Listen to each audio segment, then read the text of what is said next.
Assalamualaikum warahmatullahi wabarakatuh. Perkenalkan, nama saya Tia Amelia dari kelas 2F dengan nomor NIM 43040200158. Video ini dibuat untuk memenuhi tugas ujian akhir semester, dan materi yang saya pahami adalah materi moderasi Islam di Indonesia.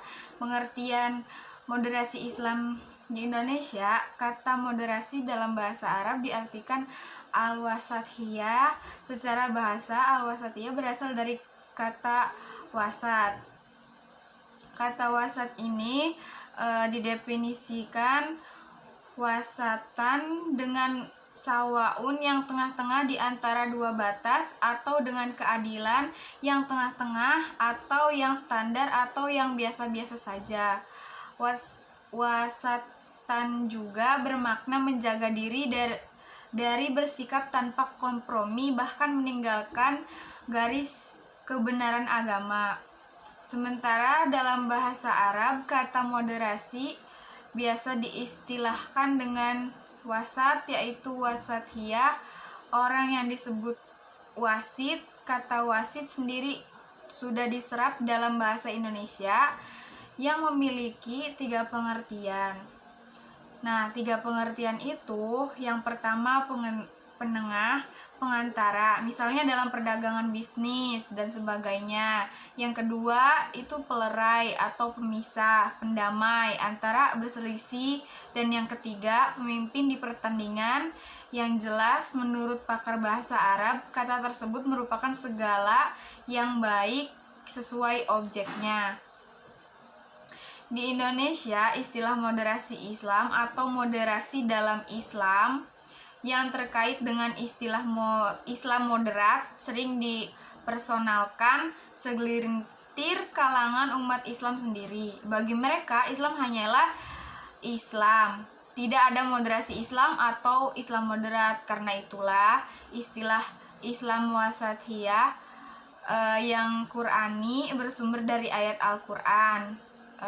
Quran surat Al-Baqarah ayat 143 lebih diterima, dan karena itu lebih lazim digunakan. Moderasi Islam adalah metode pemahaman keagamaan yang menekankan sikap jalan tengah, tidak melampaui batas, dan berusaha menempatkan Islam sebagai solusi terhadap masalah-masalah sosial kemanusiaan yang menurut keadaan saat itu Islam bisa menjawab tantangan moderitas yang sedemikian kompleks, tetap berpegang kepada tradisi masa lalu, dan bisa menerima nilai-nilai baru yang dianggap lebih baik. Moderasi Islam adalah salah satu karakteristik Islam yang tidak dimiliki oleh agama-agama lain. Moderasi Islam menyeru kepada dakwah Islam yang toleran, menentang segala bentuk pemikiran yang liberal dan radikal.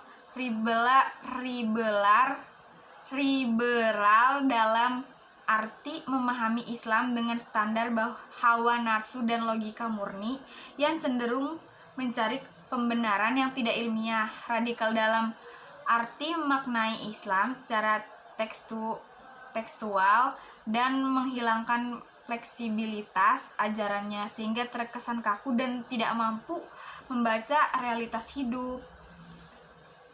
Nah, yang kedua ini ada visi moderasi Islam. Yang pertama, toleransi, yaitu mengakui dan menghormati perbedaan pada aspek agama ataupun sosial.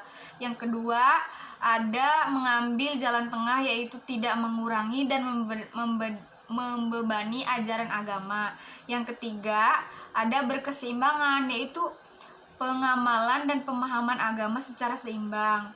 Yang keempat, tegas, yaitu menempatkan sesuatu pada tempatnya.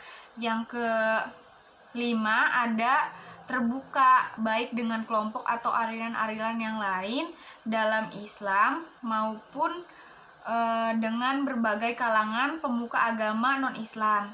Yang keenam, yaitu musyawarah, yaitu setiap persoalan diselesaikan dengan jalan musyawarah untuk mencapai mufakat dengan prinsip menempatkan kemaslahatan di atas segalanya. Materi yang terakhir, karakteristik Wasatiyah atau moderasi dalam Islam dalam salah satu buku yang berjudul Bulughul Amal Tahqiq Al-Wathiyah Al-Sudais yang menjelaskan panjang lebar mengenai karakteristik moderasi dalam Islam, yaitu yang pertama, berasaskan ketuhanan. Moderasi yang dibangun oleh Islam adalah moderasi yang bersumber dari wahyu Tuhan yang ditetapkan berdasarkan ayat-ayat Al-Quran dan hadis Nabi sebagaimana telah dijelaskan sebelumnya. Nah, yang kedua ada berlandaskan petunjuk kenabian. Hampir dalam segala tindakan, Nabi mengisyaratkan ajaran Islam, moderasi ajaran Islam, kesederhanaan dalam hidup dalam artian tidak terlalu berorientasi pada duniawi, namun tidak meninggalkannya sama sekali adalah tauladan yang pernah Nabi praktekkan dalam kehidupannya. Yang ketiga ada kompatibel dengan fitnah manusia. Salah satu watak wasatiyah dalam Islam adalah selalu sesuai dengan fitrah manusia. Fitrahat ialah potensi yang dibawa manusia sejak lahir. Yang keempat, terhindar dari pertentangan karena konsep dalam Islam merupakan ajaran yang selaras dengan fitrah beragama manusia, maka tidak ada lagi alasan untuk menentangnya, apalagi untuk mempertentangkan dengan konsep yang terkait keberagamaan. Karena konsep moderasi Islam memang ajaran Allah bijaksana dan maha mengetahui segala sesuatu. Ini menunjukkan bahwa konsep moderasi Islam merupakan konsep yang sangat sempurna, terhindar dari kekurangan dan aib. Sekian dari saya. Wassalamualaikum warahmatullahi wabarakatuh.